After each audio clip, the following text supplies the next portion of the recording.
স্পষ্ট যে বর্তমান প্রচলিত তবলিগ জামাত মানব জাতির মধ্যে শয়তানের দল। এখন এই কথা কইলে তবলিগীরা আমার প্রতি সন্তুষ্ট না বেজার হবে, রাগান্বিত হবে। বাবা, তোমরা আমার প্রতি রাগান্বিত হওয়ার জন্য আমি বলি নাই, তোমরা যে কুমন্ত্রণা দিয়ে ইমান বরবাদ করছে এই দুঃখে দুঃখিত হয়ে আমি বলতে বাধ্য হয়েছি।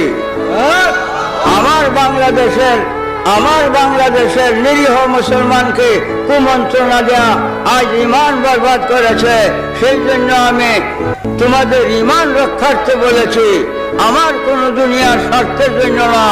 তোমরা আমাকে মারতে পারো, কাটতে পারো, আমি মরবো, ইমাম হুসাইনের মতো শহীদ হইব, তবু সত্য কথা গোপন করবো না।